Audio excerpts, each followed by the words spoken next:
Live everywhere. Daily Co's Radio on netrootsradio.com presents David Waldman. Kagro in the Morning Show.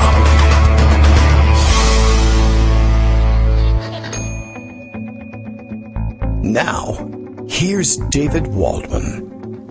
Hey, good morning, everybody. How you doing? It is Friday, October 11th, 2019. Much to catch up on, much to, keep our eyes open for. It's a crazy day. It's a bad, crazy day. These Fridays, Trump had a gigantic rally last night. I don't even know whether it's possible to catch up with all of the lies that he told and all the ridiculous things he said and did. And I guess a 2.5 hour extravaganza. I don't know whether Daniel Dale is still alive or not.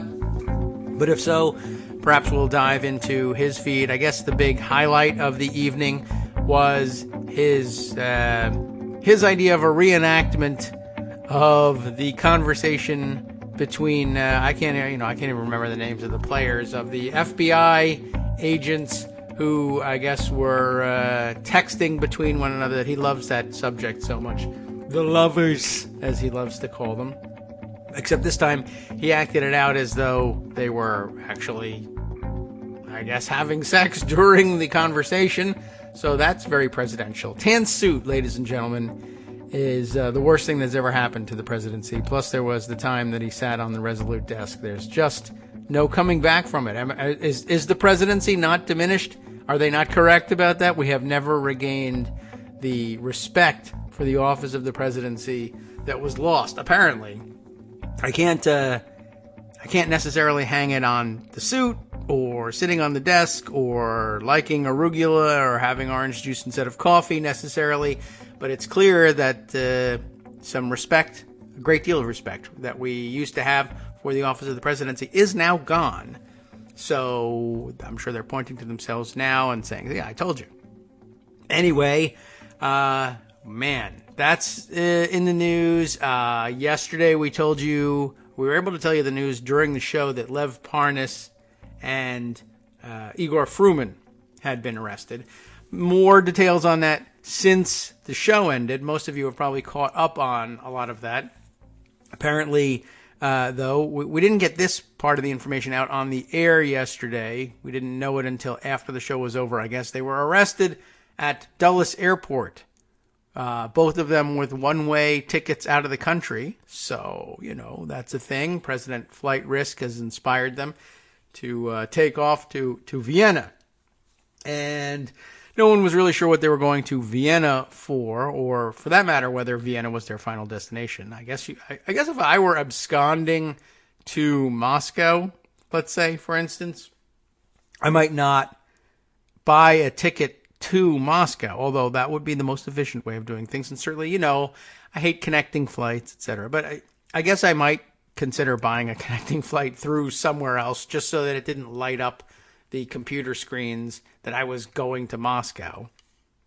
But apparently there might have been something for them to actually do in Vienna. And apparently Rudy had plans to go to Vienna as well, although I don't know whether he had bought himself a return ticket for this. But I guess... So they were picked up with one-way tickets to Vienna at Dulles Airport yesterday. Was it yesterday or I guess Wednesday evening, and had reportedly had lunch with Rudy Giuliani Wednesday in New York. And I don't know whether anybody ever finally connected this or whether it even was connectable. But I do understand that Bill Barr was in New York on Wednesday as well.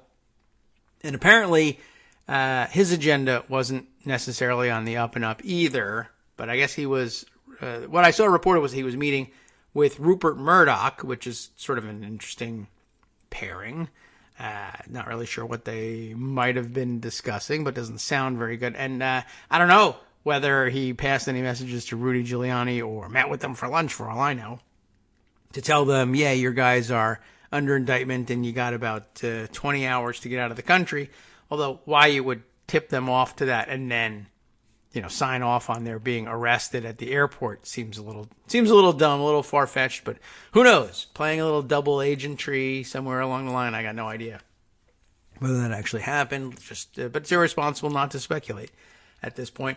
Anyway, they were picked up and arrested Wednesday night. Honestly, I think that's what you should expect for eating lunch at all, let alone eating lunch with Rudy Giuliani on Yom Kippur.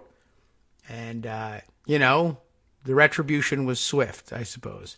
So, you're going to want to pay attention to your mitzvot, I think, to the extent that you can. I mean, I don't know whether they're, I guess they're not Orthodox. I guess they're not practicing at all. They didn't even try to practice. Abstaining from lunch for one day might have been worth something. I don't know.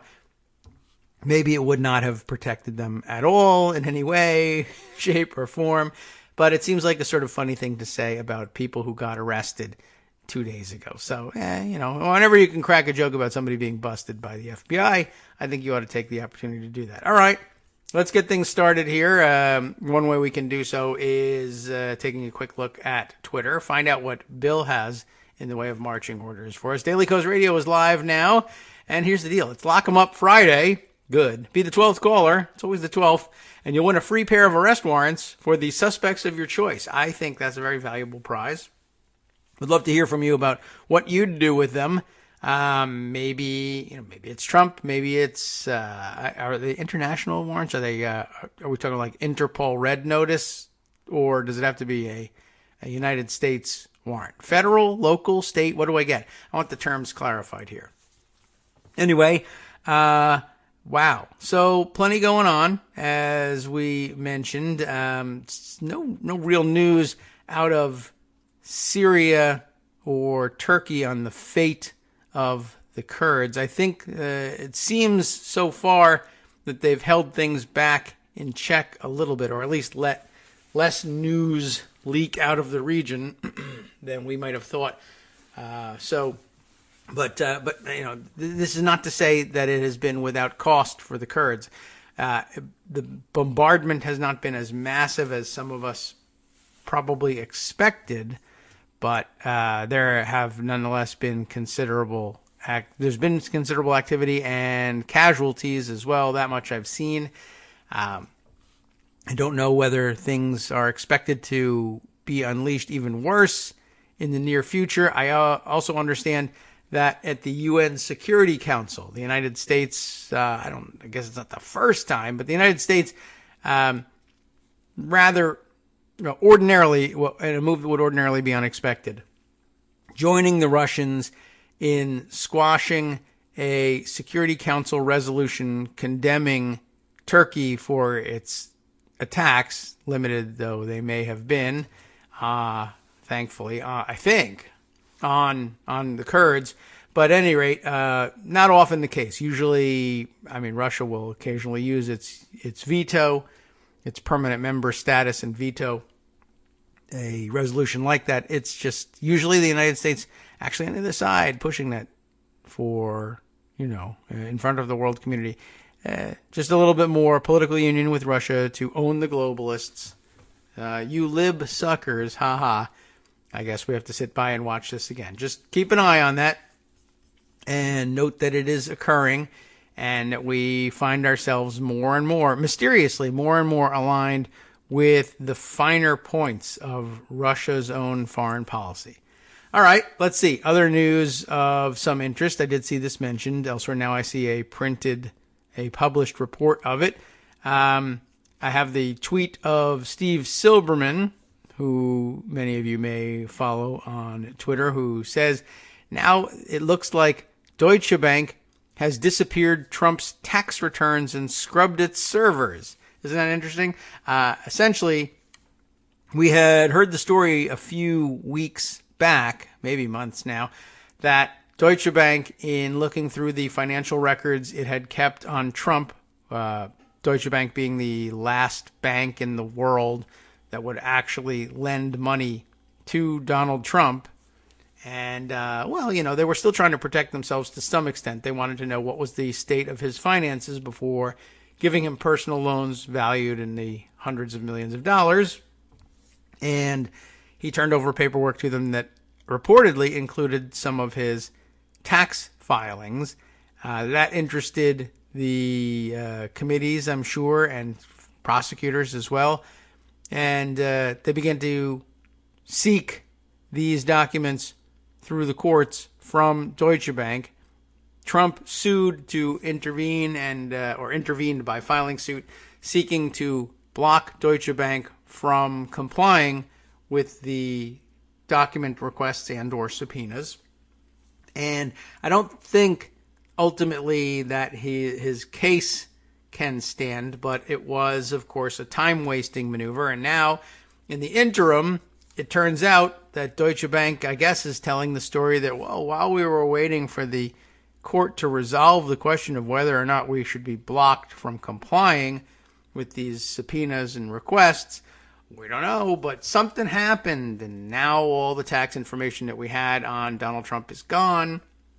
Gee whiz, don't know what to tell you. I'd love to get the specifics on this one, so maybe we'll read the Newsweek story that accompanies this. Again, though, Steve's tweet, now that it looks like Deutsche Bank disappeared Trump's tax returns and scrubbed its servers, acid washed its servers, we could say. It seems like an appropriate moment to mention that Trump's special banker at Deutsche was Justice Kennedy's son, not mentioned in this recent news report here, but we all know that that's the case. Deutsche Bank might have destroyed physical copies of Trump's tax returns, cleansed servers, claims former executive, in the stilted language of the, of the headline world here. That's the way it reads. Deutsche Bank might have destroyed physical copies of Trump's tax returns, comma, cleansed servers, comma, claims former executive, report. I really hate that construction. That's awful. Report. And, who wants a report? Anyway, I mean, once you've had your colonoscopy, really, honestly, you're looking forward to another year before you have to go through that again, right? Or whatever the spacing is these days. Okay. A former Deutsche Bank executive who reviewed President Donald Trump's tax returns reportedly said it is, quote, not normal that the institution no longer holds copies of those records.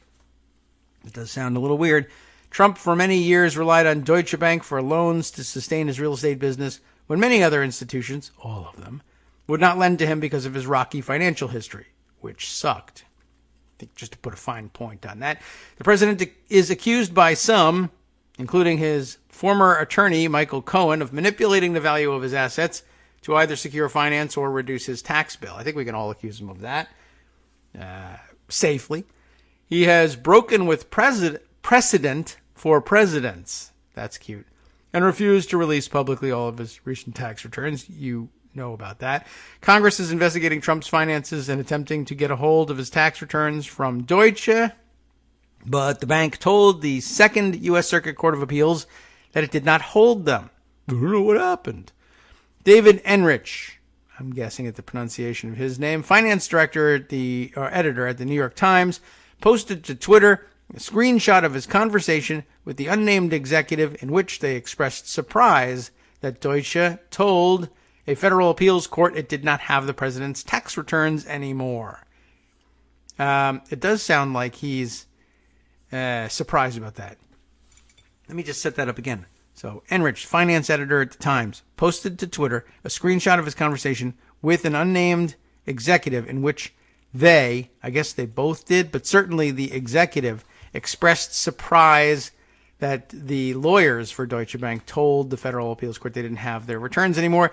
How do you know that he's... Well, we don't know that he's surprised. We know that he's at least a good actor. Holy F word is what it says. It actually says holy F asterisk K, and I am not certain. That is quoted. I don't know whether they took liberties and edited out the U and the C, or he edited himself and went with the asterisks. That's an important part of the backstory here.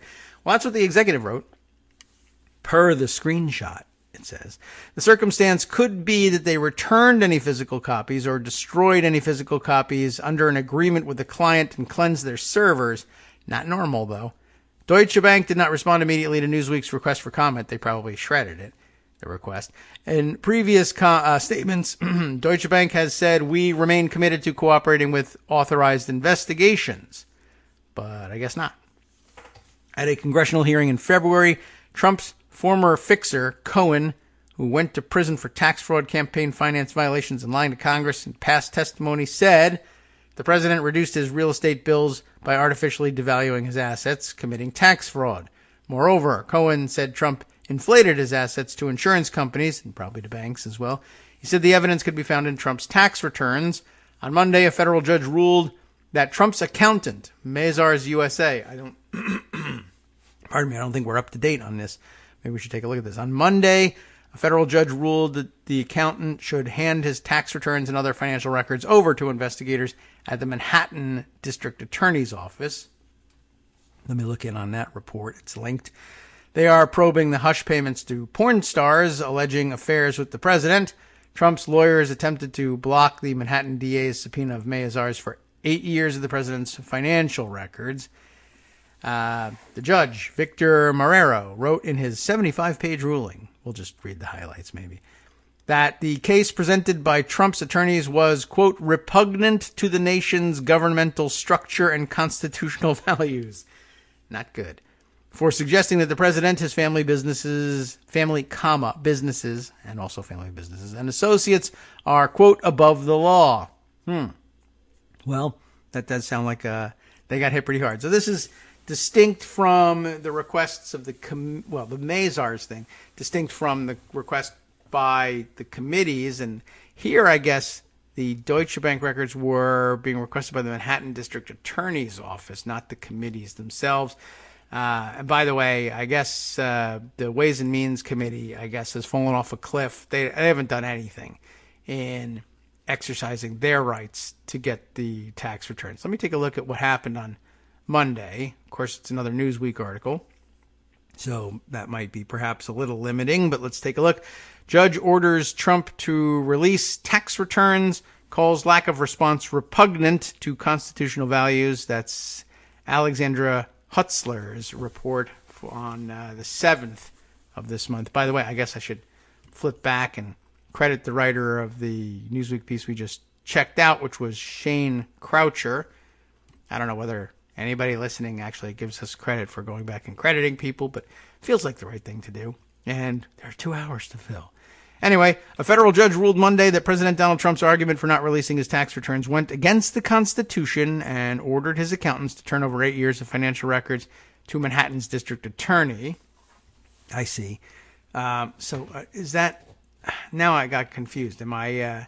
It didn't say in the last article who was requesting the Deutsche Bank documents, did it? Or did they allege that that also was being requested by the district attorney? I got to flip back to that article, which means clicking the tab and going back, and it doesn't want to because reasons. Doesn't seem to want to do it. But a web page is slowing down my browser, so we have that news. Can we get this? Yeah, all right. Let's see. Back down to the end of the Shane Croucher story. Did that tell us who's making the request here or not? No,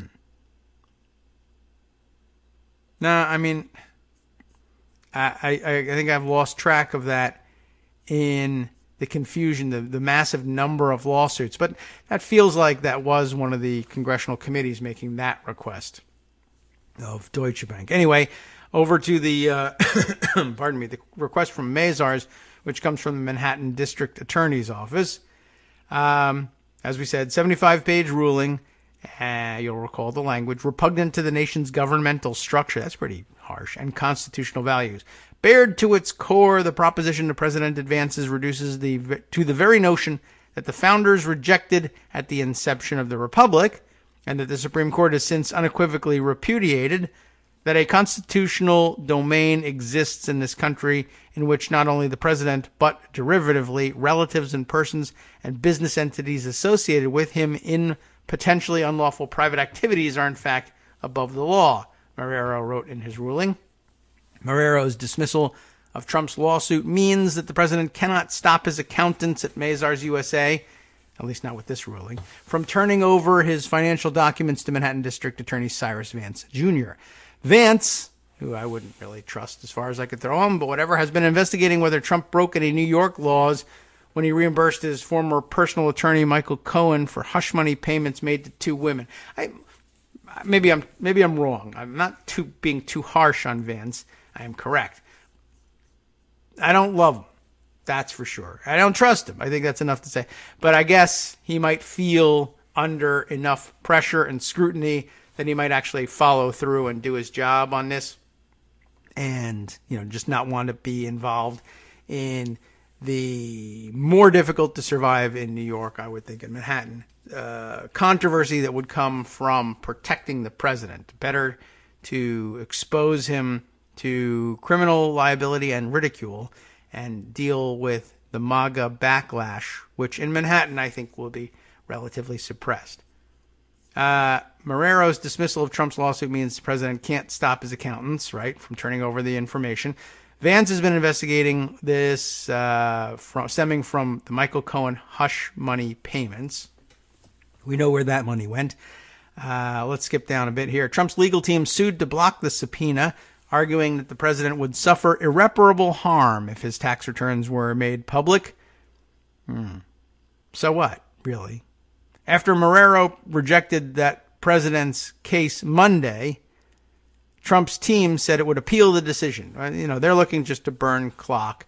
So, I guess there's always every chance that somebody could be gotten to, for all I know, or they could draw a crazy panel somehow. But you would think that, federal district judges, they get reversed by the circuit courts all the time. But really, when you're out there saying, this is repugnant to our democratic values, not to mention the actual language of the Constitution, but this is just the language was really fantastic, I thought, not just unconstitutional and repugnant to the Constitution, but the nation's governmental structure. The fundamental notion of what kind of country we are is offended by this. Let's see. Is there anything else to mine out of this besides interesting quotes? Not that interesting, really, but, whatever. I can't even tell you. There's nothing else interesting here. Michael Cohen lamenting his fate a little bit. Congressional Democrats are also fighting to get a hold of Trump's tax returns. This maybe will help us understand this. The House of Representatives has subpoenaed 6 years of Trump's tax returns from the Treasury Department. They also subpoenaed personal and corporate records related to Trump from Deutsche Bank, Capital One, and it says, and Mazars USA, which this article is supposed to be about. So, not new information at the bottom, but anyway, at least we now know that it was, in fact, the committees who were looking to get a hold of these the Deutsche Bank materials. Okay, let's see. What else do we have here? Oh, Greg has sent me a message in the background, and it made a little bit of noise here because I didn't have my volume turned down. What's he got for us? This morning, he's got the Maryland's Republican Governor Larry Hogan comes out in support of impeachment. So, that's nice. He's a governor. That won't help very much, but it's nice to have a Republican on the record. Hogan saying here, I think we do need an inquiry, just an inquiry, because we have to get to the bottom of it. I'm not ready to say I support impeachment and the removal of the president, but I do think we have to have an impeachment inquiry. This, I guess, unearthed on the Firing Line with Margaret Hoover program. And it is what it is. We'll take it. It's, again, like I said, nice to have a Republican along for the ride. He doesn't have a vote in all this. I don't think that there's any real chance that that will change in the future, like through a Senate race or anything. Maryland pretty solidly Democratic in its Senate representation, really in all of its congressional representation. But there are places where House races could tip, but I've not seen a Senate race credibly run by Republicans in Maryland for some time. So anyway, let's see. Bill had a comment here about the Deutsche Bank situation. If Deutsche Bank can get away with, oops, we lost Trump's tax returns and scrubbed our servers, then the Manhattan DA should be able to get away with, oops, I made 1,000 copies of Trump's tax returns and dropped them from a helicopter.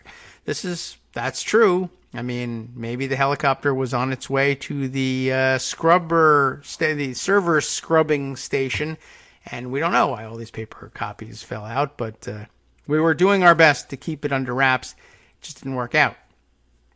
Anyway, let's see. Let me jump into our archives here and pull up the stories that we will need to cover. Oh, it's almost break time as well. But let me take a look at what's in Pocket. And I think important today to keep an eye on the Twitter timeline as well. I feel like there was so much happening. A lot of it got attention via Twitter, and I'm becoming wary of overstuffing Pocket with too many stories. But there's so many things that have tiny nuggets that we want to mine out and add to the storyline. I've been having a difficult time keeping things under control in Pocket. So anyway, let's see. I thought for some reason an older story, and we should get to the bottom of this, an older story about Steve Mnuchin and his peculiar brand of corruption resurfaced on Twitter this morning without warning that it was a relatively old story. It was dated January 19th, 2017, which I noticed just after I had retweeted it along with a little quip, and I guess there's nothing wrong, nothing about it. You know, it's always a good opportunity to tweet this around to remind people that Stephen Mnuchin is in all likelihood stealing gold bars out of Fort Knox. But this was, I guess, apropos of I don't know what, a reminder that the headline in January of 2017, right at the beginning of things, was that Stephen Mnuchin, Treasury nominee, failed to disclose $100 million in assets. I guess we shouldn't forget that. We have, but this is a good reminder. Hi, it's me, David Waldman, your host for Kagro in the Morning, with a brand new interruption to say thanks to all of you who support the show. Remember when I told you that our average monthly donation was about $7, for which you were getting 2 great hours of news and entertainment 5 days a week, and how that came out to about 70 cents an hour? That's a pretty good deal, except it's wrong. The math actually works out closer to 17 cents an hour. It is hard to beat a deal like that, and even harder to send your kids to college on. Thankfully, Patreon.com makes it easy to make that work. Patreon, Patreon.com, is the simple, secure way to make recurring monthly contributions to support our show. Just search for me or the show name on the site, and they make it easy to crowdfund the show so that the power of our numbers can keep the show going for just a few bucks a month. Once again, thanks so much for all your support.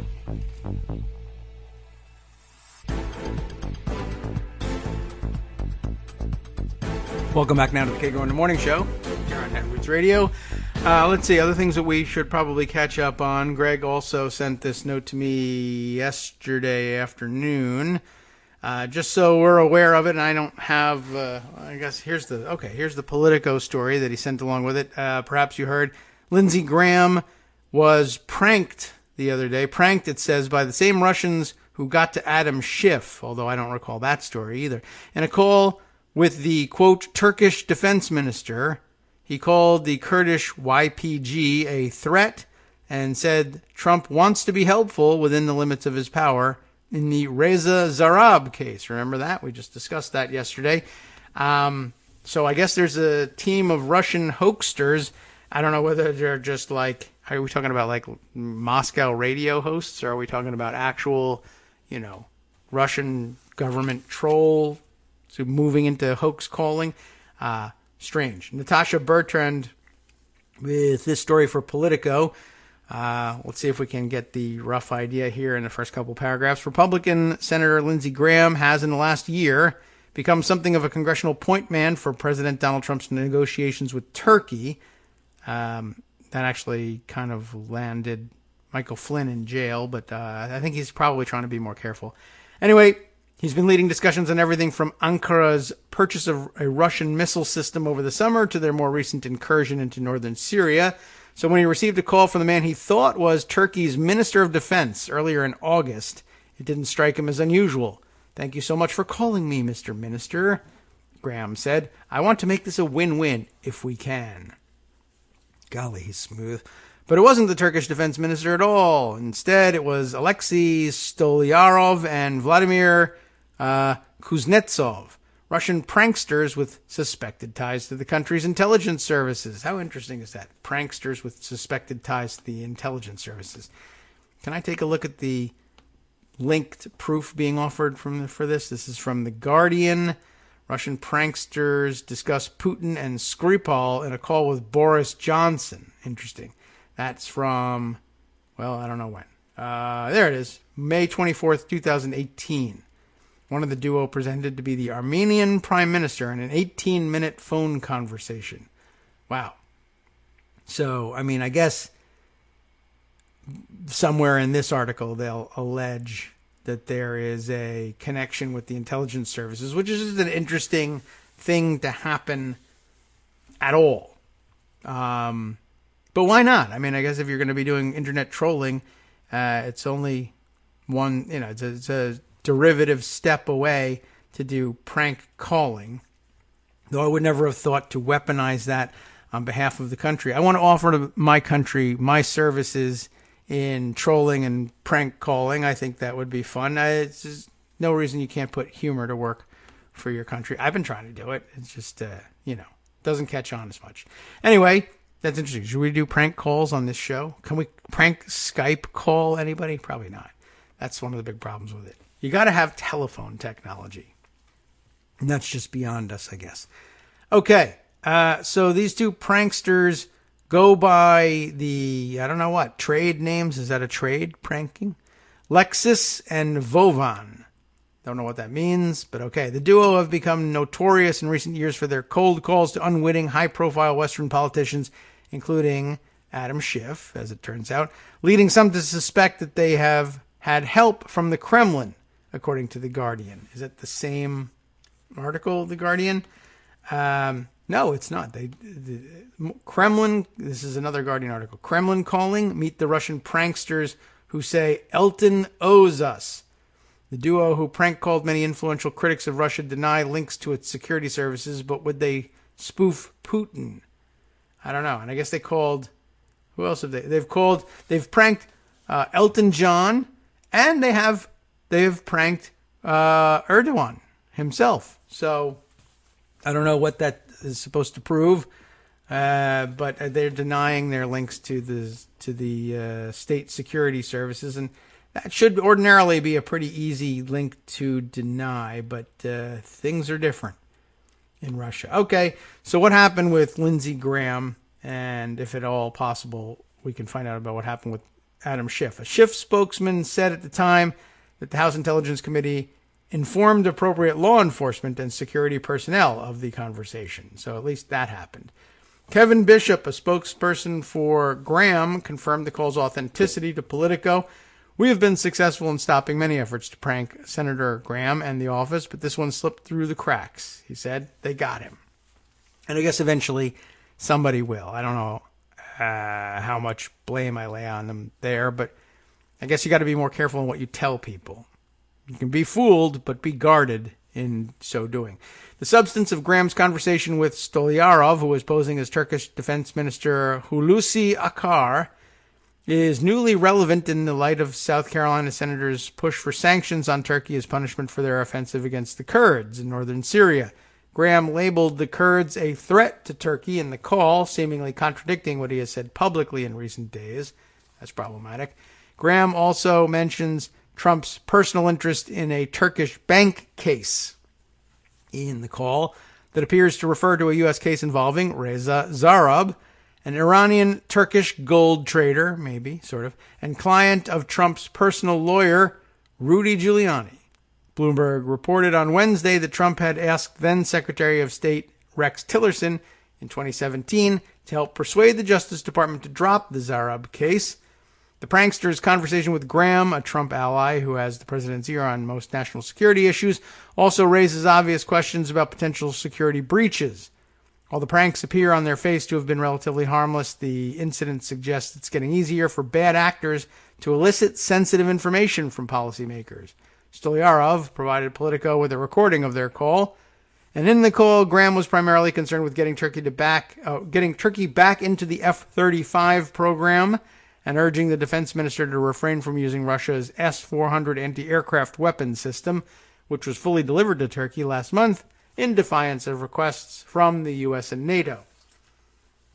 But Graham expressed sympathy for Turkey's Kurdish problem, as he put it, and described the Kurds as a threat. Those private comments appear to contradict his public statements this week, in which he criticized Trump's decision to pull U.S. troops out of northern Syria because it's wrong to abandon the Kurds, who have been strong allies against the Islamic State. But he did say, your YPG Kurdish problem is a big problem. He was referring to the Kurdish People's Protection Units, a group that began fighting ISIS as part of the Syrian Democratic Forces in 2015 with support from the U.S., but is considered a terrorist group by Turkey because of its push to establish an autonomous state for the Kurds on the Turkish-Syrian border. I told President Trump that Obama made a huge mistake in relying on the YPG Kurds. Graham continued, everything I worried about has come true, and now we have to make sure Turkey is protected from this threat in Syria. I'm sympathetic to the YPG problem, and so is the president, quite frankly. So, yeah, that is kind of a big change. Indeed, Trump acknowledged as much in a press conference on Wednesday, appearing to echo Graham's private comments.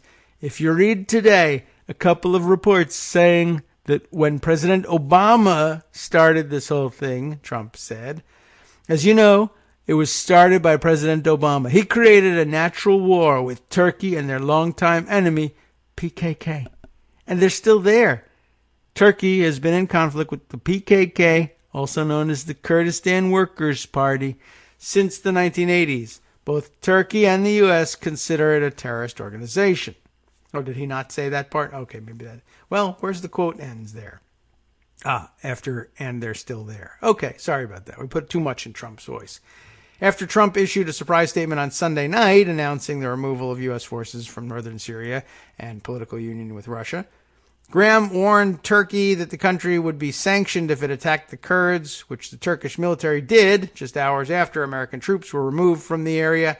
But on Wednesday, a senior advisor told Erdogan that, senior advisor to Erdogan told CNN that Trump and the Turkish president, Erdogan, had reached an understanding over precisely what this operation is prior to Trump's announcement. It doesn't say what it is, but they certainly agreed on it. Let's see. I guess there's more. There's a discussion of the Zarab case, but I don't think there's anything new in that. Yeah. Okay. So in the hoax call, Graham suggested that the president would try to help Erdogan regarding the Zarab case as best he could. I like President Erdogan, Graham told the pranksters. I think President Trump likes President Erdogan. I think so too. I think he's a strong man and we need to deal with strong people. He's basically, I guess he didn't know what to do with this guy and thought he'd talk to him like a fifth grader in Trump language. Anything more with this? No, I think that pretty much sums it up. I just wanted to let you know that there were these pranksters out there in case news stories broke with more pranking over the weekend. I'm going to turn now to, let's see. There's a Washington Post backgrounder we should catch up with. Greg Miller and Greg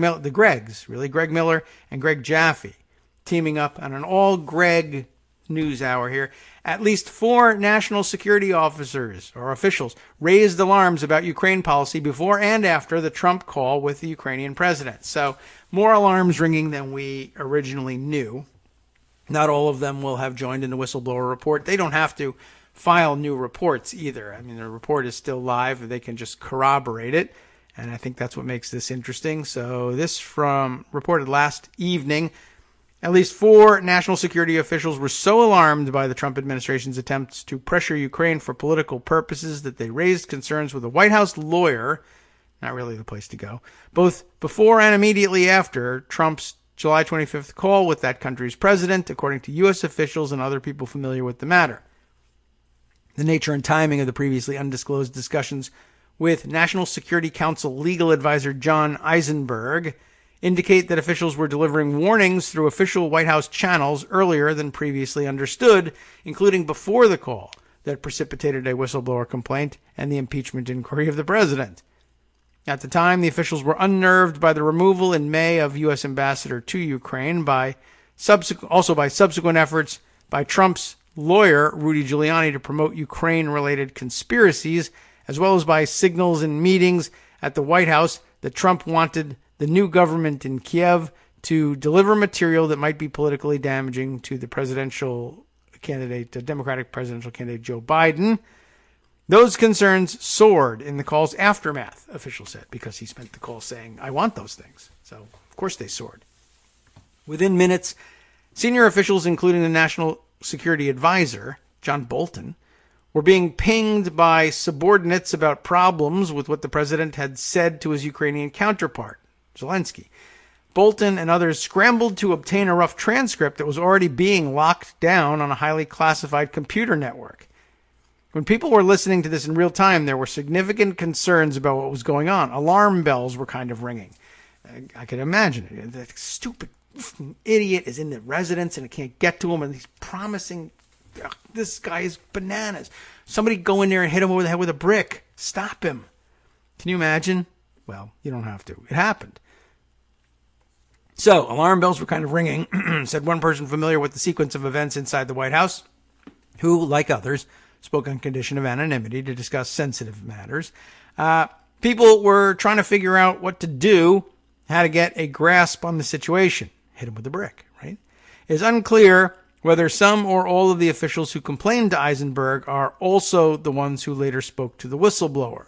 So there could be even more people than just the ones that spoke to the whistleblower. The accounts are sharply at odds with Trump's depiction, obviously, of the call as a perfect exchange in which he did nothing wrong. Obviously, that was just hyperbolic idiocy. Just BS. It was perfect. It was, well, clearly not. But more than just wrong, it was horrific. Anyway, so he describes it as perfect, and it says he did nothing wrong, despite appearing to link U.S. support for Ukraine to that country's willingness to investigate the family of former vice president. On Thursday, Trump renewed his attacks on Twitter, describing the impeachment inquiry as a Democrat scam, yada, yada. But new details about the sequence inside the White House suggest concerns about the call and events leading up to it were profound, even among Trump's top advisors, including Bolton and then acting Deputy National Security Advisor Charles Kupperman. Bolton and Kupperman, I don't know, these Kupperman, K-U-P-P, Kupperman, did not respond to requests for comment. Not surprising. Officials said that within hours of the 9 a.m. conversation, imagine getting him up at 9 a.m. and saying he's ready to talk to another world leader. A rough transcript compiled by aides had been moved from a widely shared White House computer network to one normally reserved for highly classified intelligence operations. According to the whistleblower's complaint, White House lawyers directed officials to remove the transcript to the classified system. You should find out who. At the same time, officials were seeking ways to report what they had witnessed, an undertaking complicated by the lack of a White House equivalent to the Inspector General positions found at other agencies. As a result, one official who had listened on the call went immediately to Eisenberg. By the end of the next day, at least two others who had either heard the call or seen the rough transcript had also done so, said a person familiar with the matter. It's not clear whether Eisenberg took any action, either after the warnings he received earlier in July or after the Trump-Zelensky conversation. Should arrest that dude, too. One official said Eisenberg vowed he would, quote, follow up, a message interpreted to mean that he intended to investigate the matter and perhaps relay the dismay, if you will, please, up the ranks to White House counsel Pat Cipollone, who's of no use in anything. If that occurred, it would help explain how the White House was already aware of concerns about the July 25th call when contacted by the CIA general counsel weeks after a whistleblower complaint submitted by an agency employee had become public. That's a good point. It's not so much that they got the whistleblower report or access to it, but that so many more people than just the whistleblower were alarmed by what happened that it got back to the president and his staff that was coming. A former Justice Department official, Eisenberg has served as the top legal advisor to the National Security Council since the start of the administration. a tenure that encompasses numerous legal crises, including the FBI investigation of former National Security Advisor Michael Flynn and the special counsel's probe of Russian interference in the 2016 election. Eisenberg probably would also have played a leading role in the White House efforts to prevent the nation's intelligence director from turning over that whistleblower complaint about Trump's Ukraine call to lawmakers. Officials who have worked with Eisenberg describe him as conscientious and cautious, sounds like a lie, but said he has an expansive view of executive branch authority.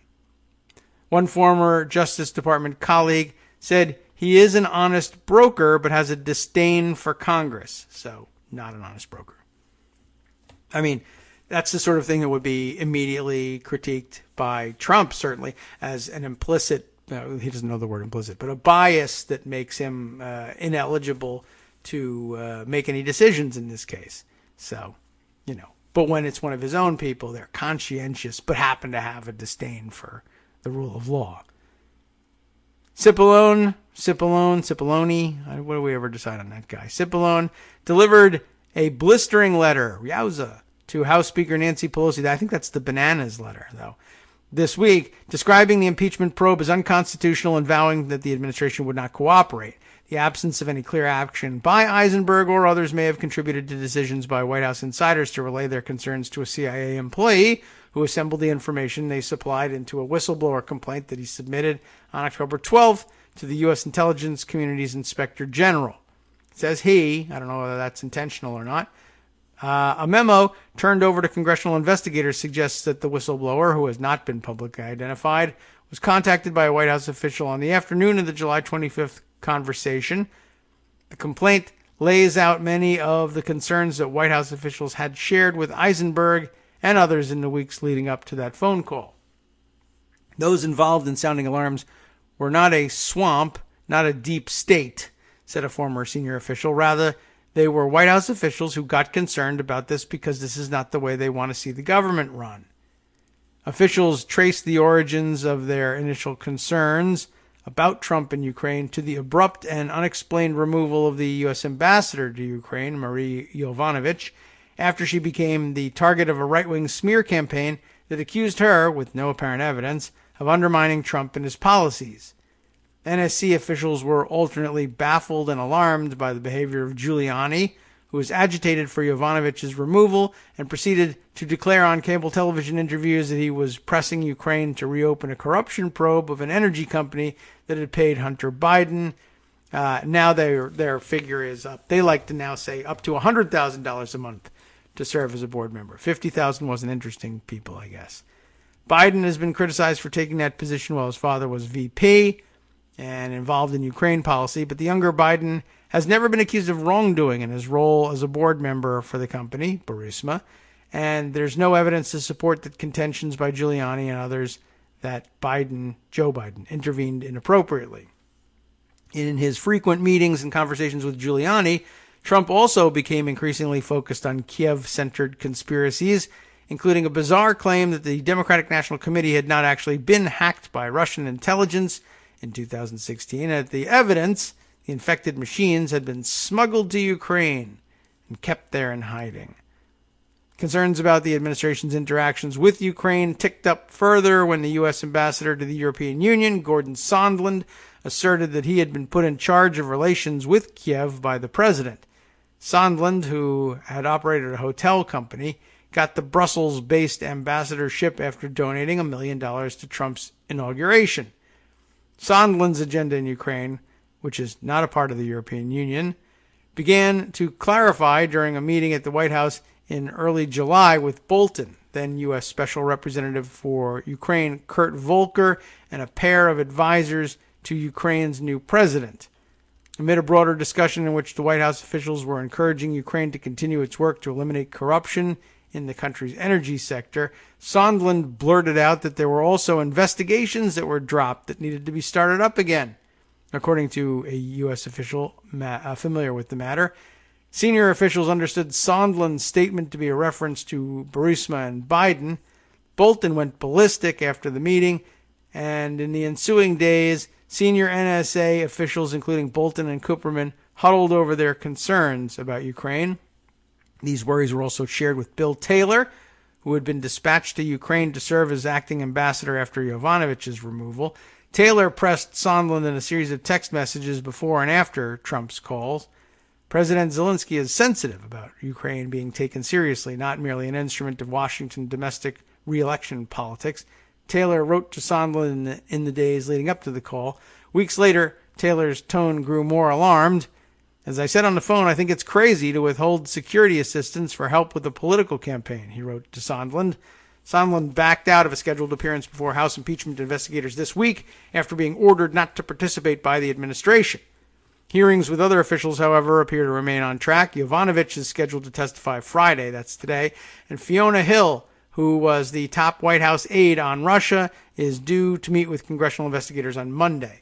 I believe that I have seen floated today that Sondland is now scheduled again and expected to show up, actually, next week. But Sondland is also the one that took the 5-hour pause to talk to the White House when Taylor said, hey, I think it's crazy linking aid to political favor, and then came back with no, you misunderstand the president's intent. He had clearly been coached there. So it may be that he intends to, for all we know, serve up misinformation before the committee when he goes next week. Keep an eye on that. Let's see. Other stories that require some attention today. There are several.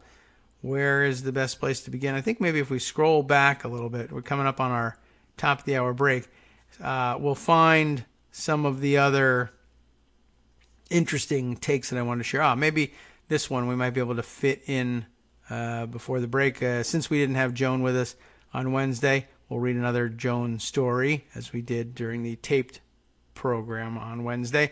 White House staff, I thought this was an interesting headline. White House staff sheltering in place to survive Trump impeachment and Trump's wrath. This was a Wednesday entry from Joan here. Any suggestion that the White House has an actual strategy beyond stonewalling to deal with the impeachment of Donald Trump is put to rest by current and former White House staff talking to Politico. What is that article, by the way? That is Mulvaney sidelined as Trump's impeachment crisis rages. How interesting. That's the title of the Politico article she's talking about. And here's a quote. White House aides are hoping the president deals with this himself. I'm sure he's up to that task. And everyone is trying to keep their heads down. A former senior official in the administration told Politico, that's a sure recipe for success. There's a special focus in the story on the disappearance of, and our sound effect. The disappearance of acting chief of staff and Trump dog's body, right? What? Dog's body? Mick Mulvaney. I'm not even familiar with that terminology. He has not appeared on any Sunday shows, gasp, to defend his boss, and clearly has so far failed to come up with any kind of plan to coordinate within the White House. Mick is lying low, but everybody is lying low, that same former official said. Popping your head up will only lead to bad things, he or she said. That's funny. It's uncommon for a chief to do this as well, but Mick seems to be in the same shelter-in-place posture everyone is in. Meanwhile, current and former White House aides insist Mulvaney's job is safe, partly because the president would not be able to find anyone to assume the chief of staff duties amid impeachment proceedings, and partly because Mulvaney is too enmeshed in the Ukraine scandal to end up unceremoniously dumped by Trump, which means Mulvaney's days in the White House are likely limited. Maybe Trey Gowdy will end up being Trump's new chew toy. That's a possibility. Or maybe he just goes directly to Giuliani on this. I don't know. All right, let's see. Just a minute or two left before the music will start up, and we'll get ready for our break. Other things worth bringing up. Oh, yeah, well, maybe I will take a quick look at that foreign policy article that I mentioned the other day, faulting The Hill and their coverage for amplifying dubious Ukraine claims. Inside the story of how The Hill became part of the Trump whistleblower scandal Amy McKinnon and Reed Standish reporting for Foreign Policy on this one. The whistleblower complaint released Thursday, way back when. This is a slightly older story, September 26th. Details how a familiar Washington, D.C. news site called The Hill helped amplify dubious claims made by a senior Ukrainian official, which preceded similar allegations later made by U.S. President Donald Trump during his July phone call with Zelensky. I'll just shorten things up a little bit here. The Hill interviews helped propel the claims into the conservative media in the United States and into the president's Twitter feed, although the source cited by the news outlet, then Ukrainian Prosecutor General Lutsenko, has since walked back many of the allegations. The original articles remain on the Hill website without an update or retraction. But based on interviews and documents, it's clear that the content of these articles was controversial at the time. In March and April, The Hill published a series of articles that appeared to be based off of the same Skype video interview with Lutsenko conducted by then Executive Vice President for Digital Video, John Solomon. In them, Lutsenko makes a number of explosive claims about the U.S. ambassador to Ukraine, alleged Ukrainian interference in the 2016 presidential race, and Vice President Joe Biden's activities in the country, which closely align with the basis of Trump's lawyers Rudy Giuliani's efforts to find potentially damaging information on the president's political rivals in Ukraine. Lutsenko has acknowledged that he met with Giuliani on 3 occasions last year, so that's of some interest as well. The episode highlights the role that Trump, his surrogates, and conservative media circles have played in spreading an amorphous and incorrect narrative around Ukraine that has tarnished career diplomats and one of the leading candidates in the Democratic presidential race in order to advance the president's own political ends. It's not clear how Solomon, who announced this month that he plans to leave The Hill and its Hill TV video platform to start his own media firm, and Lutsenko came to be in contact. Anti-corruption activists in Ukraine have characterized Lutsenko as an unreliable narrator who has hamstrung anti-corruption efforts.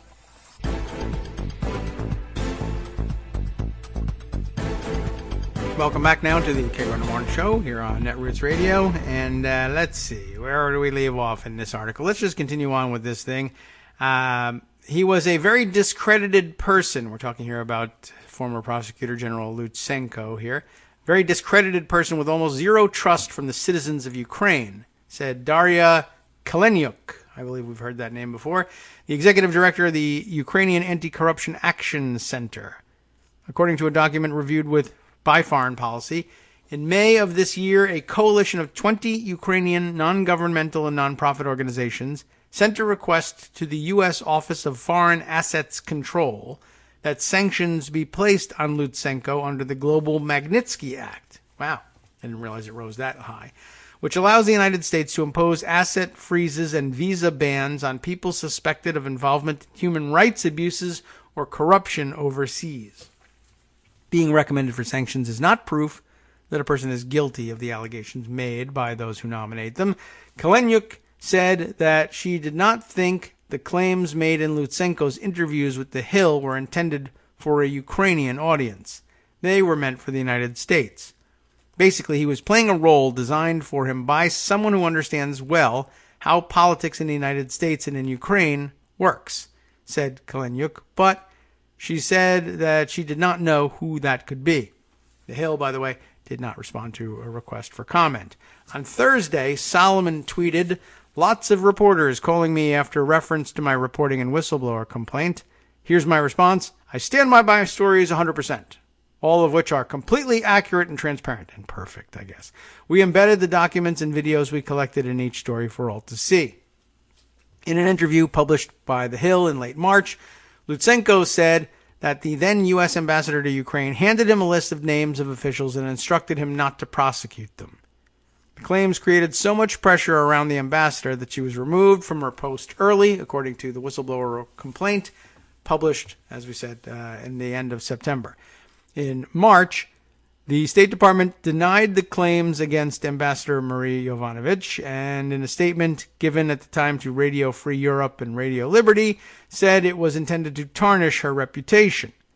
The next month, Lutsenko walked back his claim about the ambassador in an interview with the Ukrainian media.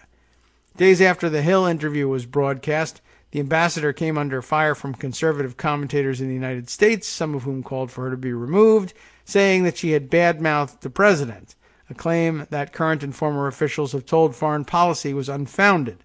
Shortly after the attacks unfolded, Yovanovitch was removed from her post in what Democratic lawmakers described as a political hit job.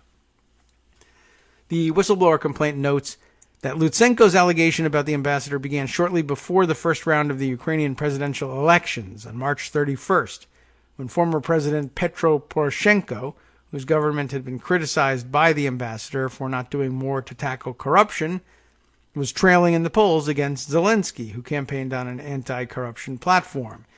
In another article published by The Hill on March 20th, which appears to be based off of the same Skype interview with Lutsenko, the Ukrainian prosecutor told Solomon that he had opened an investigation as to whether Ukrainian officials had inappropriately released information ahead of the 2016 U.S. presidential elections in a bid to put their thumb on the scales in favor of Hillary Clinton.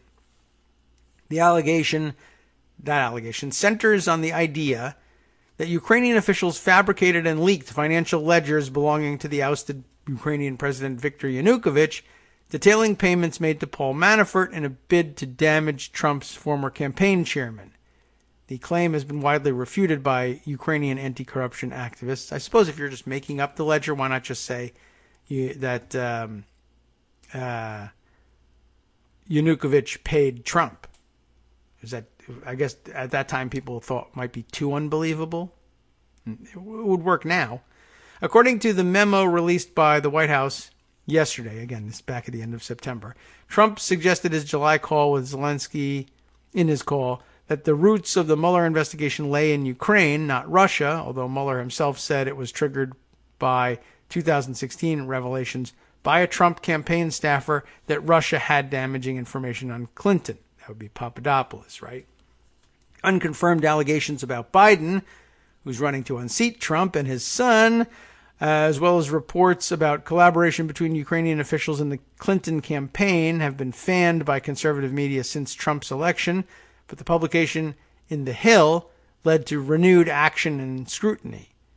Solomon appeared on Sean Hannity's nightly Fox News Network program to discuss the March 20th article quoting Lutsenko. The TV spot aired days before Special Counsel Robert Mueller's report on Russian election interference was submitted, and the segment was touted by Trump on his Twitter account and later amped by Giuliani as evidence that Democrats had in fact colluded with Ukrainian officials to interfere in the election. The president's son, Donald Trump Jr., also tweeted about the claims, circulating the following release of the first article in The Hill, saying, "We need more Richard Grenells and less of these jokers as ambassadors," referring to Yovanovitch and Trump's ambassador to Germany, Richard Grenell, an outspoken supporter of the president. As the story was spread, it became clear to me that it was going to become a political football, said Nina Jankowicz, a fellow at the Wilson Center. Since then, the narrative has shifted more towards the Bidens. In an April article, Solomon called for greater scrutiny into the Bidens' activity in Ukraine, in which Lutsenko claimed he had information about the gas company where Hunter Biden served on the board that would be of interest to U.S. Attorney General William Barr. In an article published by the Washington Post, also at the end of September, Lutsenko said he had no evidence Hunter Biden was involved in any wrongdoing. 6 days later, Giuliani appeared on Fox News and said that he wanted the Department of Justice to look into Biden's dealings in Ukraine. During a late April interview on Fox News, Trump told Hannity that Barr is focused on incredible and big allegations dealing with leaked information from Ukraine about Manafort, Clinton, and the 2016 election. Solomon, a longtime reporter for the Associated Press, who also served stints with the Washington Post and Washington Times, among others, before joining The Hill in 2017. That's a downward trajectory, man. Has grown into a prominent conservative political commentator with a somewhat controversial track record. I guess it's a downward career trajectory for normal people, but I guess if you're just on the take in wingnut welfare, I guess you get more autonomy at the Hill, because no one cares about it, for one thing. But for another, you're just getting paid to do what you want, and I guess that's as valuable as anything.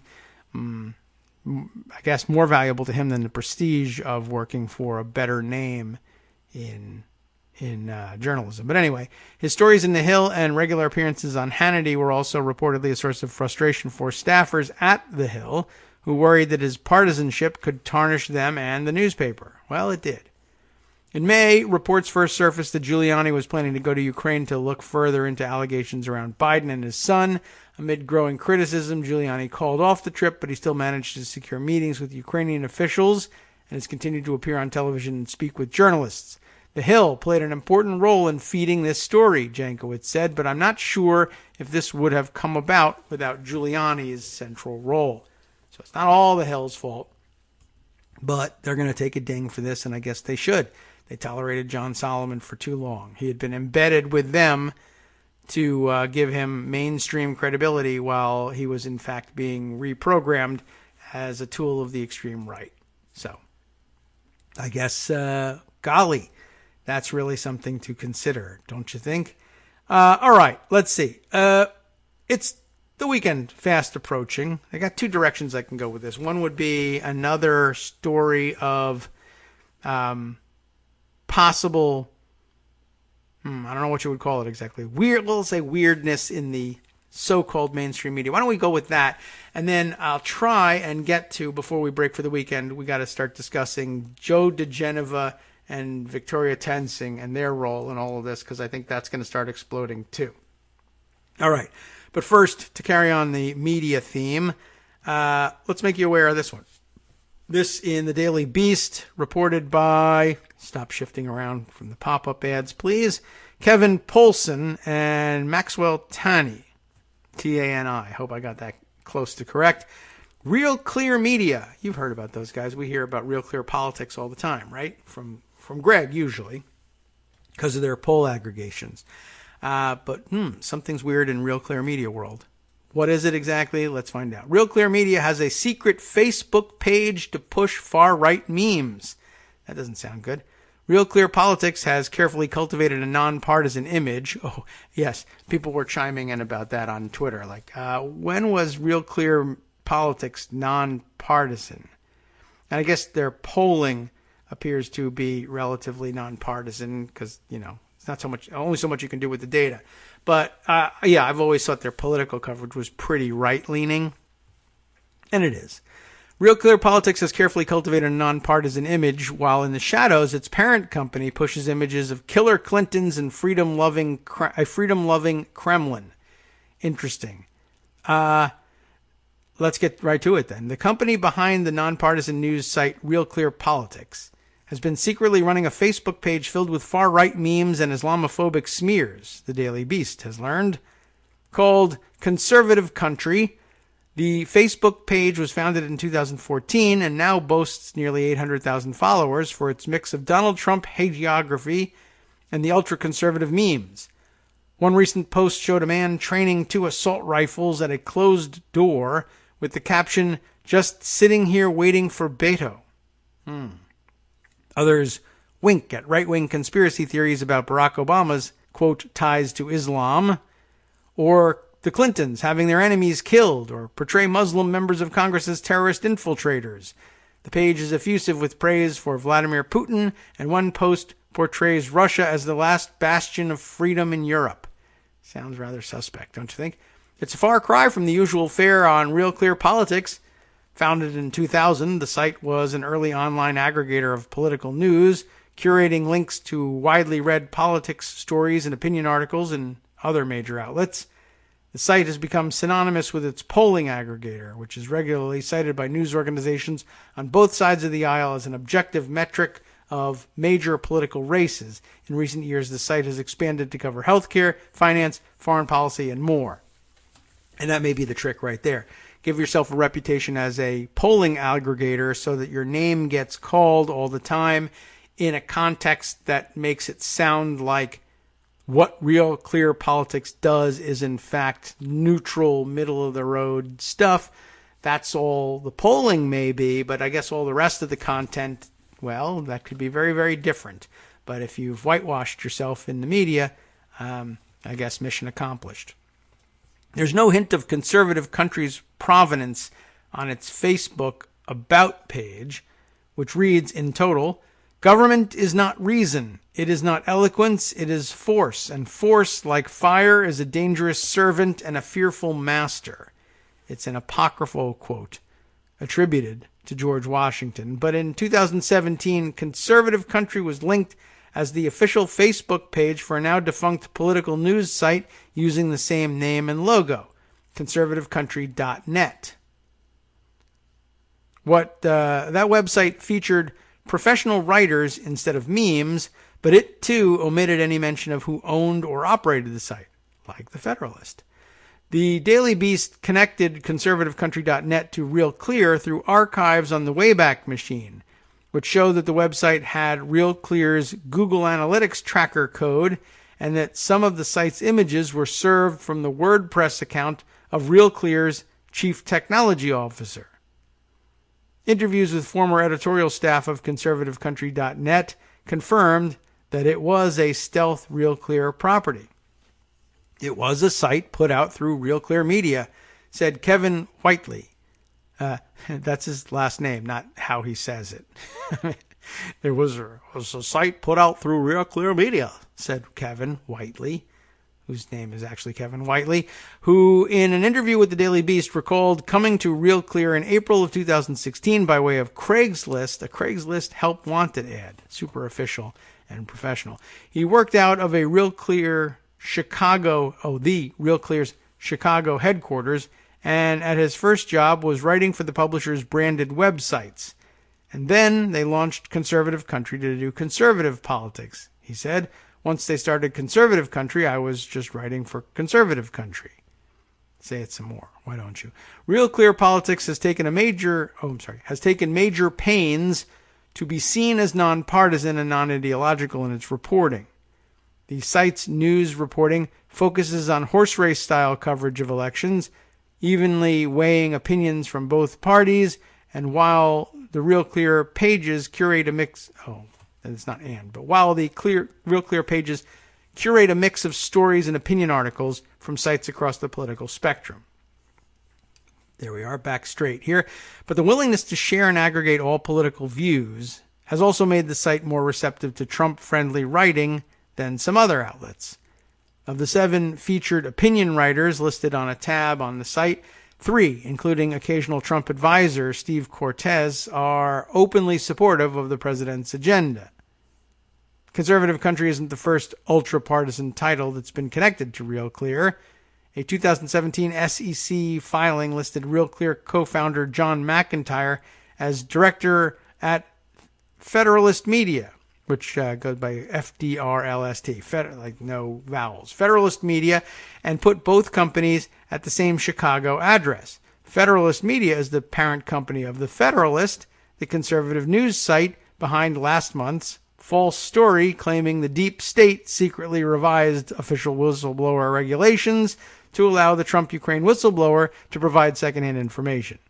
Even after that story was widely debunked, Trump and several GOP lawmakers pushed it on social media and the Sunday morning political talk shows, and a link to the Federalist article appeared in 1600 Daily, the official White House newsletter. Although it shies away from some of the most insane conspiracy theories, there's no mention of Q or Seth Rich, for instance. The Conservative Country Facebook page is also no stranger to fake news. During the 2016 campaign season, the page drove traffic to Macedonian sites known for publishing outrageously false stories to reap ad profits. It's unclear whether those links appeared by negligence or design. According to a former writer for Conservative Country, Real Clear monetizes the Facebook page with a pay-for-play model. Third-party publishers can put up cash to get a post featured on the highly trafficked page. There were companies paying Real Clear for traffic, and Conservative Country was another Real Clear page that companies could promote on, the writer said.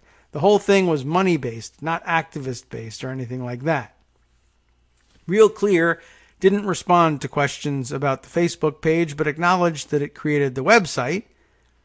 The Conservative Country website was created as part of an effort to understand the flow of traffic from social media. Yeah, sure.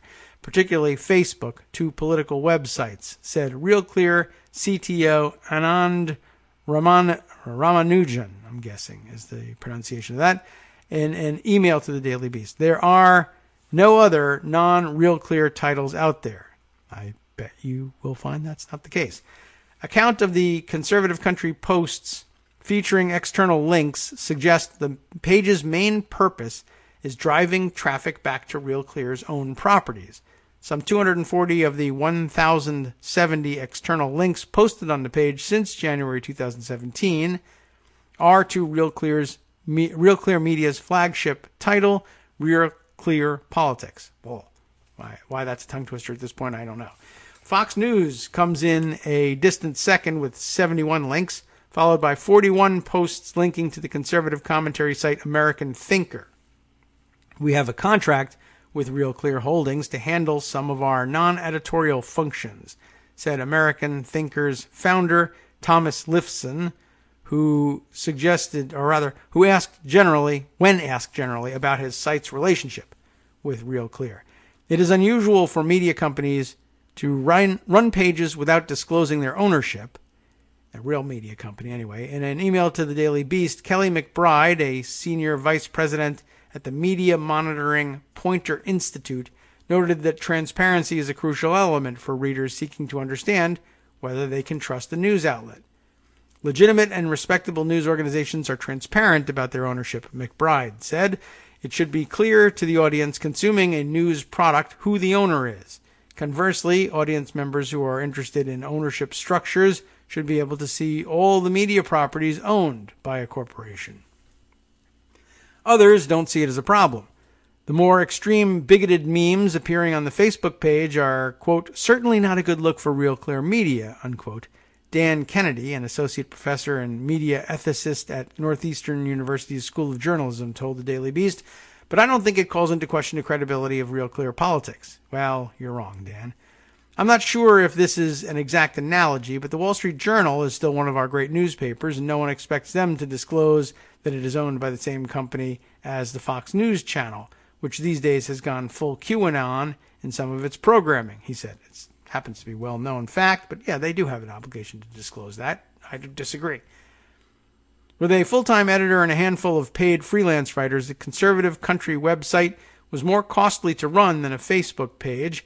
According to the former writer, the site's traffic cratered when Facebook tweaked its algorithms to favor Facebook content over external links. After 8 months in operation, Real Clear closed the website in October of 2017 without ever officially acknowledging its existence.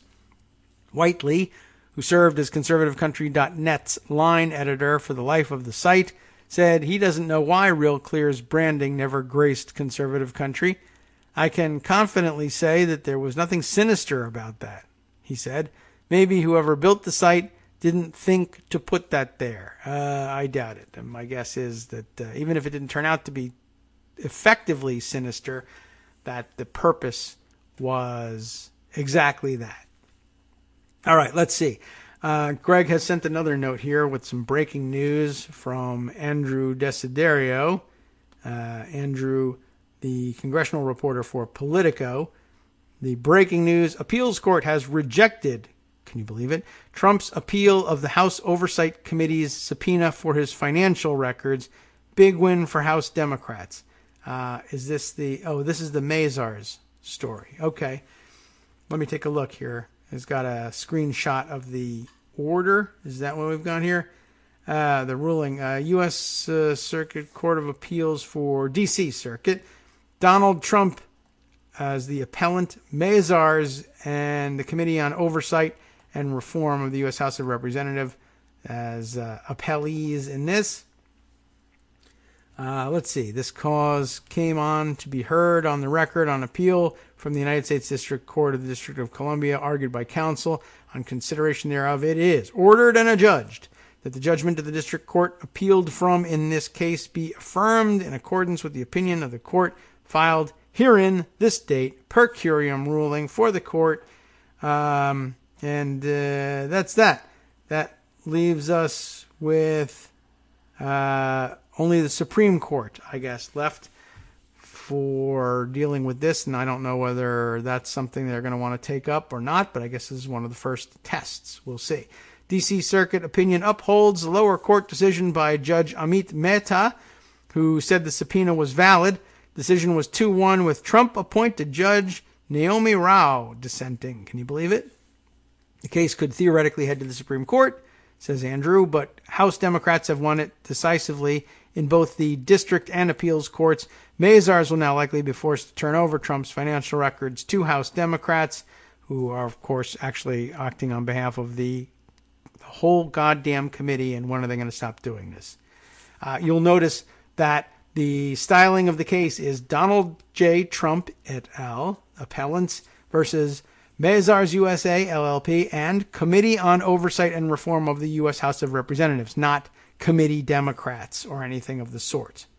So there you have it. That answers the question of how the thing is styled. And I appreciate knowing that. Okay, let's see. Other stories to share with you. Yet another break now looming. But what was the other direction we wanted to take after the Real Clear Media story? Yes. DeGeneva and Tensing. Is that how she says her name? Tensing or Tonesing? It's spelled like toe, T-O-E. Toe and Toensing, but I think it's Tensing. I think I found that out once. Anyway, this I'll start with is the Daily Beast article that actually, I think it was linked in one of the other stories we read the other week, I think about Parnas and Fruman being connected to these guys, because they are.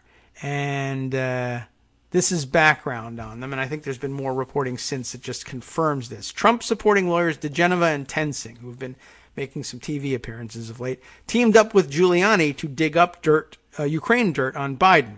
Oh no, and it's another one of these with the colon report at the end. That is awfully dumb. Justin Baragona and Scott Bixby are the writers on this. I don't know whether they had anything to do with picking that headline or not. Fox News cited a U.S. official who said all three were working off the books, apart from the administration, and the only person who knew what they were doing is President Trump. What did he know and when did he know it? He knew, well, he doesn't know anything, so generally speaking, but he knew they were working on this and probably asked them to. In a bombshell report Sunday morning, and this is dated September 29th, so end of September again, Fox News, of all places, reported that two frequent guests on the right-leaning cable news channel were, quote, working off the books to help former New York City mayor and current presidential attorney, Rudy Giuliani, that's a bad label for him, dig up dirt on President Donald Trump, a leading Democratic opponent, no longer leading, and that the only person who knew about their involvement was the president himself. That certainly warrants a dramatic music. Fox News Sunday anchor Chris Wallace, sort of breaking free of the Trump orbit here, broke the news that Giuliani wasn't acting alone when it came to digging up Ukrainian dirt on Trump's potential 2020 presidential opponent Joe Biden. Two high-profile Washington lawyers, Joe DeGeneva, who's been a fierce critic of the Democratic investigation, and his wife, Victoria Tensing, were working with Giuliani to get Oppo research on Biden, Wallace said at the top of his broadcast. According to a top U.S. official, all three were working off the books apart from the administration, Wallace added. The only person in government who knows what they were doing is President Trump.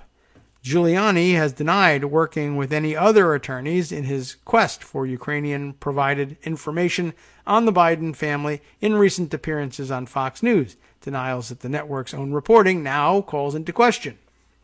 No, Giuliani told Fox News' Maria Bartiromo, is that right? I thought it was Bartiromo, but maybe that's a typo. I don't know. Who cares? We hate her anyway. But I'm so neutral. Anyway, he said no to Maria's question on Sunday Morning Futures, the program, I guess, that she hosts. I have no idea. When asked if he had worked with other attorneys, I didn't work with anybody to try and get dirt on Joe Biden. Well, that's a lie. Requests for comment in response to Wallace's report from DeGeneva and Tensing LLP, their D.C.-based law firm, were not immediately returned. Requests to Giuliani and the White House have also not been returned. Both diGenova and Tensing have been frequent guests on Fox's opinion shows. True. Specifically Hannity and Lou Dobbs Tonight. This week during an appearance on Tucker Carlson Tonight. Great title. diGenova blasted Fox News senior judicial analyst Judge Andrew Napolitano as a fool for assessing that Trump had committed a crime during his July 25th call with the Ukrainian president. Of course, he's actually correct, but you're never going to hear that from Fox or from diGenova or Tensing. Be right back after this. Hi everybody, it's me, David. Let's change things up from the old fundraising pitch for just a minute and talk instead about how you can be a part of our show. If you've got a smartphone or any other electronic recording device, why not sit down and record a segment for us? Read us an important article and give us your take. Read one of your own original essays, or even just give us your commentary on something you'd like to share that's important to you. Then send the file to me at kagrox@gmail.com and I'll try and work it into the show. Short segments, a few minutes in length, are easiest to fit in. And of course, I can't always guarantee that I'll be able to play everything, but if you've ever shouted at your radio or TV about something you wish was being covered, here's your chance to change that. Make the show your own. Send your submissions to me at kagrox@gmail.com.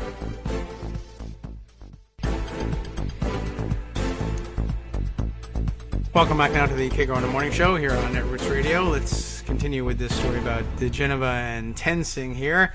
Let's see. The remarks sparked a multi-day on-air scuffle. What remarks? Just to refresh your memory, both we were discussing the fact that diGenova and Tensing have been frequent guests on various shows. diGenova blasted Fox News senior judicial analyst Judge Andrew Napolitano as a fool, remember, for assessing that Trump had committed a crime during his call with the Ukrainian president. The remarks sparked a multi-day on-air scuffle between Fox News anchor Shepard Smith and Fox News host Tucker Carlson. Wallace also appeared to join in the internecine fighting over the network's coverage of the growing scandal, implicitly criticizing the on-air commentary of some of his Fox News colleagues in recent days. Both Tensing and diGenova have been two of the president's fiercest defenders for years. Along with being frequent guests on Fox opinion shows and other conservative media outlets, the husband-wife team has had a close relationship with the president for a while. In March of 2018, they were briefly tapped to join Trump's special counsel legal team. Days later, however, the president decided against hiring the pair. The president is disappointed that conflicts prevent Joe diGenova and Victoria Tensing from joining the president's special counsel legal team, Trump attorney Jay Sekulow said at the time. However, those conflicts do not prevent them from assisting the president in other legal matters. The president looks forward to working with them. Got to pay him for something, right? Keep him on the take. Revelations this week that Giuliani has been tasked by Trump to coordinate with Attorney General William Barr and Ukrainian President Zelensky in investigating unproven allegations of corruption involving Biden, his son Hunter, and a Ukrainian energy company have pushed long-simmering Democratic support for an impeachment inquiry against the president to a rolling boil. I will have Mr. Giuliani give you a call. Oh, this is the Trump thing on the call, right? I'll have Mr. Giuliani give you a call. And I'm also going to have Attorney General Barr call, and we will get to the bottom of it. Trump told Zelensky on a July 25th phone call, blah, blah, blah, according to the transcript, which isn't a transcript, etc. Trump and Giuliani have, without providing evidence, we know this already. You know what happened in the accusations. A lot of people want to find out about that. So, all right, whatever you can do with the Attorney General will be great, Trump told Zelensky on the call. Biden went around bragging that he stopped the prosecution. So if you can look into it, it sounds horrible to me. Even if you can't look into it, it sounds horrible to me. All right. So just so you know that those two are involved. And let me see. I meant to go in a different direction here, but let me skip up to this tweet thread from Wendy Siegelman, who we've heard from before. Independent journalist, as she points out, having been published in The Guardian and BuzzFeed, etc. Loves digging through Trump dirt all the time and is pretty good at it. Has this note. She's picked up on the tweet of Casey Michael, who, let's see, has had bylines at Foreign Affairs, Politico, Washington Post, etc. Casey says in his tweet here, and here's the confirmation that Parnas's trips to Vienna are officially connected to Dmitry Firtash. Connecting here to, or linking to, a Wall Street Journal article from which he has grabbed the following screenshot. A law firm run by Joe Digenova and Victoria Tensing, which is known by their names. That's how you know they run it. Two lawyers close to the president, get this one, hired Mr. Parnas in July to serve as an interpreter related to their representation of Dmitry Firtash, a Ukrainian oligarch who was detained in Vienna in 2014 on corruption charges filed in the U.S. Mr. Parnas wasn't set to travel to Vienna on Wednesday in connection to that case, Mr. Digenova said. It says wasn't set to travel. I don't know whether that, I have no context here. Are they saying he had another reason, or is that just a typo and he was going based on that? But how do you like that? So Digenova and Tensing, even more connected to this, actually direct relationship with Lev Parnas. And in what context? Hiring him allegedly as an interpreter for them to represent. Now again, Tensing and Digenova, huge Trump supporters and accomplices, are providing defense services. They're defending Dmitry Firtash against charges of corruption in Ukraine. Remember how concerned President Trump said he was about corruption in Ukraine? So in this case, and this is interesting too, the United States filed these charges of corruption against Firtash. The United States government, of course, this was the administration of Barack Obama, so a better chance that those charges were on the up and up. But, of course, because the Obama administration did it, they can't possibly be true. And also, Firtash is an oligarch, and Trump loves his oligarchs because they can give him money. So he was willing to dismiss all of that, I guess. I can understand where that mistaken idea comes from. But for Trump to be out there saying, all I was interested in, not the Bidens, nothing political about it. I'm very concerned about corruption in Ukraine. These are American government charges, which also brings up the question of why couldn't, if there was something to it, why wouldn't the American Justice Department charge Biden or Hunter or Joe if there really was something? And the answer is there really wasn't. And maybe at the time, and maybe still, I don't know, could be shaky now, Barr might be less than willing to, I guess, just ultimately destroy the entire reputation of the Department of Justice by filing charges. That's why they wanted the Ukrainians to do it instead. Anyway, I find that not surprising, but of interest. I don't know whether can I open the Wall Street Journal article and read it? Will they allow me to do that? Let me take a look at Casey Michael's link here. Two Giuliani associates who helped him on Ukraine charged with campaign finance violations. So basically he's just linking to the story that we saw yesterday, that they were arrested in the airport. It doesn't. And I recall taking a look at it. I thought we read their story yesterday. I don't recall. Maybe I just forgot that they mentioned Tensing and Digenova in this. Anyway, I think that's of some interest here. Is there more in his tweet thread that we ought to look at that's relevant to these two? Well, let me read more of. Should I read more of Casey's thread or read more of Wendy's thread? Let me go back to Wendy because that's where we started. We may turn around and go back here. But anyway, Wendy, in response to Casey's tweet, says, just restates the big bombshell here. Wow, Lev Parnas was hired by Digenova and Tensing as an interpreter for Dmitry Firtash. Then she goes on to say, quoting her own earlier tweet, Firtash is released on bail under house arrest and living in a mansion in Vienna. That would possibly be why they were headed to Vienna, of all places. Austrian Justice Minister has approved the extradition of Ukrainian oligarch Dmitry Firtash to the United States. That was her tweet back on July 16th. However, Firtash's lawyers, and I guess we know that they include Digenova and Tensing, if not headed up by them. Firtash's lawyers have filed a motion for retrial, and the court will rule on the motion by July 22nd. If denied, they may file an appeal. And citing the Kiev Post on that, can I just click through and see if that's directly connected to Tensing and Digenova or not? Let's see. Austrian Justice Minister allows extradition of Ukrainian oligarch Firtash to U.S. Again, that's the Kiev paper, Kiev Post. And let's see. Let me just scroll down and see what's up with this one. Okay, so July 16th, the approval of the extradition. Firtash, who faces trial in Chicago on bribery charges, has been living in Austria since 2014, fighting extradition.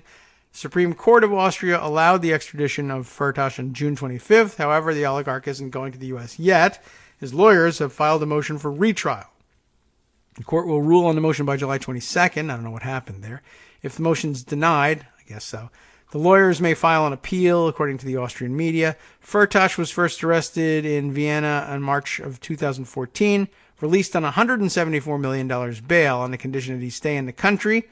He's been accused of bribing officials in India with $18.5 million for a permit to develop a titanium mine.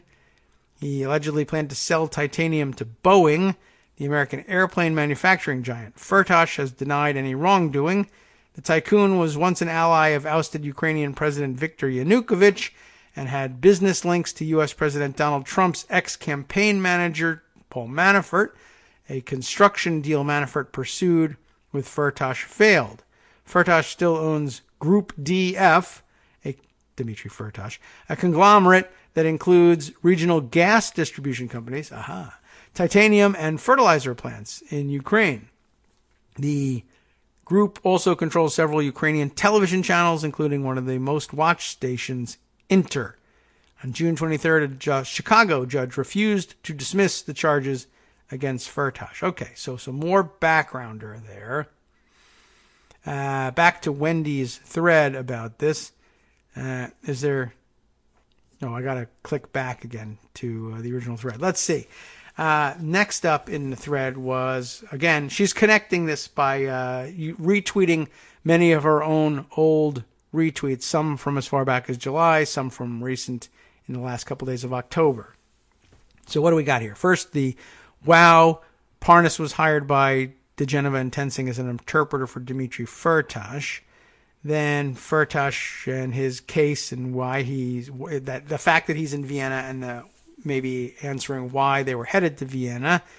Then, as Giuliani's pals Parnas, Fruman, Sargent, etc., pushed to change management at Naftogaz, allegedly with Trump's support, a reminder that the middleman between Naftogaz and Ukraine consumers, who owns most of Ukraine's gas distribution companies, is Dmitry Firtash. That was her tweet on October 6th. That tweet was accompanied by a previous tweet of hers from July 27th, 2018, asking, why is Ukraine giving fugitive oligarch Dmitry Firtash a $1 billion windfall? On October 1st, $1 billion in debts owed by Firtash's regional gas company to state-owned Naftogaz will be forgiven, giving a huge windfall to Firtash. That written up in the AtlanticCouncil.org blogs. Very interesting. Now, clicking back to the thread we were reading here, Wendy continues, I made this connection 3 days ago when I broke Parnas, Fruman, Sargent were meddling in Naftogaz. that intermediary who gets a cut from Naftagaz sales to customers is Dmitry Firtash. Notably, apparently Trump supported proposed changes at Naftagaz. Giuliani specifically wanted to talk with Zelensky aide Yermak, who had worked as copyright lawyer representing media companies, including a TV channel, Inter, owned by Dmitry Firtash. Yermak also worked for a lawmaker with the Party of Regions, which Manafort worked for. This connecting to her previous tweet on Yermak, who is Zelensky's chief U.S. negotiator, Andriy Yermak. Let's see. Per another Twitter personality here, who is this? Radio Free Europe. Okay. Radio Free Europe and Liberty. So per Radio Free Europe's reporting in this, Yermak was the copyright lawyer for 20 years and represented media companies including TV channel Inter that was owned by Firtash, and Yermak has several business ties to Russian Rahamim Emanuilov, according to the Kiev Post. Wendy continues here with another of her old tweets from October 2nd. Giuliani spoke with Zelensky aide Andriy Yermak. From 2006 to 2014, Yermak was an aide to Elbrus Tedyev, a lawmaker for Yanukovych's Party of Regions. There is no indication Yermak knew Manafort, but it's an interesting coincidence, she adds. Naftagaz, she continues, is going to be a key part of the Ukraine story. I think so too. March 2018, Stockholm Arbitral Tribunal ruled that Russian Gazprom had to pay $2.5 billion to Ukraine's state-owned Naftagaz. Russia retaliated against the ruling by turning off gas in winter temperatures. So you can see there's a little bit of desperation there for getting a hold of gas supplies, which is, I think, where maybe Parnas and Fruman found their interest, or at least good cover, because lots of money would be moving. Let's see. A few months later, Ukraine regulators announced plans that would give Dmitry Firtash a huge windfall by canceling $1 billion in debts owed by Firtash's regional gas company to state-owned Naftagaz. More in thread on one of the people Perry was pushing to join Naftagaz advisory committee, Robert Bench, who has very close business ties with Frank Mahmoud, who was a coordinator of diplomatic corps at the RNC when references to arming Ukraine were removed. Aha, interesting as well. There's a lot of jumping around in here, but I guess Wendy's been working on this for a long time. But you recall the changes in the Republican platform at the National Convention back in 2016. All right. Somebody else chiming in and saying it all comes back to fossil fuels and money, which is not terribly surprising. Yes, true. Okay. So, I don't know. This is not like super clear in where she was going beyond the fact that she was taking note of the fact that Lev Parnas, through Degeneva and Tensing, was connected to all this. And I guess the big takeaway for now is how it is that they decided that Vienna was where they were going to abscond to. And the answer is Dmitry Firtash. And Dmitry Firtash, a big player in the gas scene out there. That may be how they came to know him. All right. That bit of housekeeping taken care of. I think we can skip back down to the older pieces here. There's a couple of things I thought I would perhaps share with you.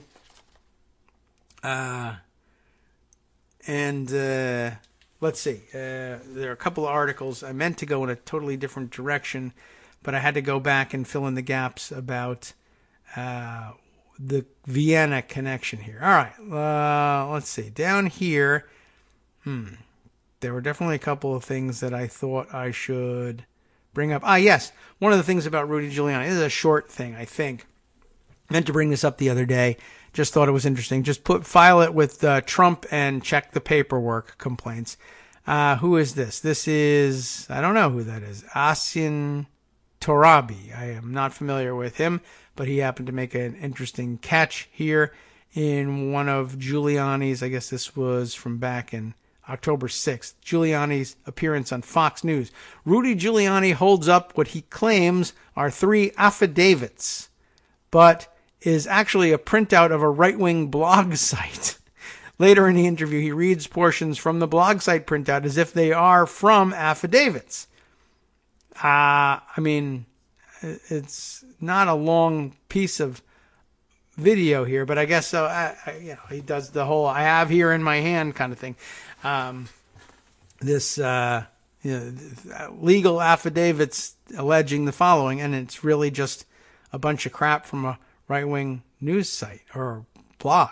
Here's Rudy later in the interview holding up what appears to be the same papers. At that point, he claims the papers are evidence against Joe Biden's brother. So he's just another check the paperwork story with these guys, and I thought I would bring that to your attention prior to the weekend, before that story got too old. Let's see. Other things to include in all of this, I don't know. This I might be going too far back with. Maybe I'll skip back up to the top here and see what else we can close out with. We already read that one. Yeah. How about this? This maybe helps tie up some loose ends here.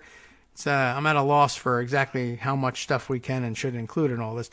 Also, the Daily Beast, this time Wayne Barrett reporting Donald Trump's billionaire-backed super PAC also paying Rudy Giuliani's law firms. I knew the Mercers were in here somewhere. I think I was under the mistaken impression yesterday that America First Action was their super PAC. It is not.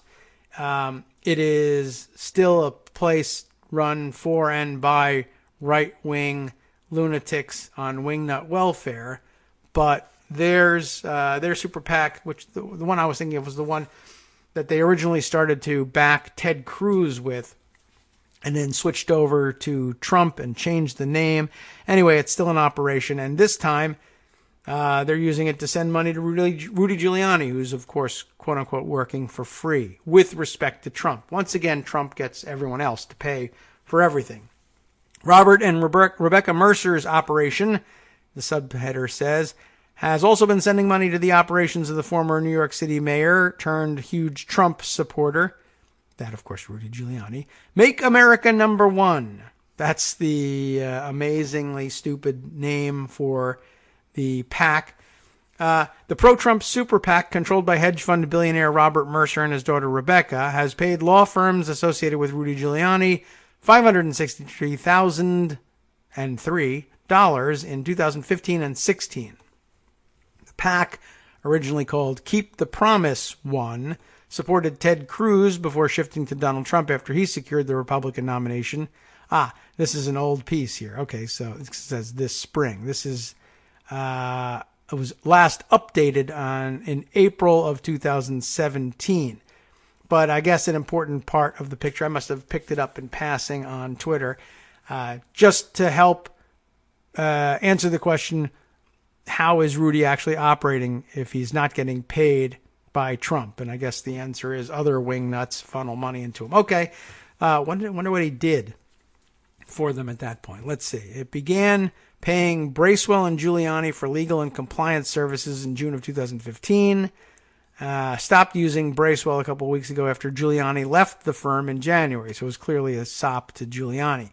Cruz dropped out of the presidential field back in May of 2016. Sometime that month, Rebecca Mercer and Kellyanne Conway, who led the PAC when it was backing the Texas senator and is now Trump's campaign manager, had lunch, love lunch, with Ivanka Trump and Jared Kushner. There, the Washington Post reported Ivanka and Rebecca bonded over parenting young children and being the daughters of hard-charging, successful fathers, according to people familiar with the conversation. Yada, yada.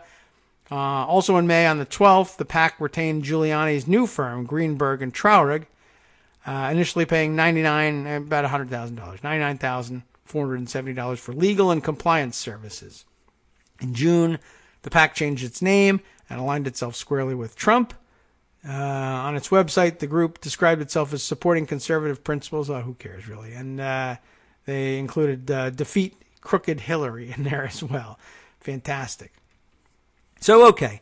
I guess the takeaway from that is Giuliani has, from time to time, relied directly on the Mercers for keeping him afloat while he works, quote-unquote, for free for Trump. And isn't that the way the Bannon also was doing this? I mean, he was getting paid by the Mercers, but working more or less, quote-unquote, for free for Trump. And then, of course, Manafort doing the same. And he was getting paid by Dmitry Firtash in all of this. How interesting. So, maybe we have put something together on our way out the door here. Let's see. Other information that I can include here. Let's see, another quick hit. What did I put this one for? Oh, yes. Rob Waldeck, a Twitter denizen who I am otherwise unfamiliar with, happened to post this and got an interesting response from Jed Sugarman, whose name we have called on the program before. He's saying, Rob says, this tweet is very important. It's a Donald Trump tweet from March 20th. Specifically the time. Okay. He was retweeting disinfo that Giuliani had planted. He was fully aware. Now we know why the IG came rushing over with the disinfo file. That would be the State Department Inspector General who ran over to the 3 committees that were holding that joint hearing. And he came over with the manila envelope full of disinformation that had been handwritten, the White House in the corner, remember, and addressed to the secretary. Now we know why the IG came rushing over with the disinfo file. Trump links himself to it here. And this is the tweet. This is March 20th.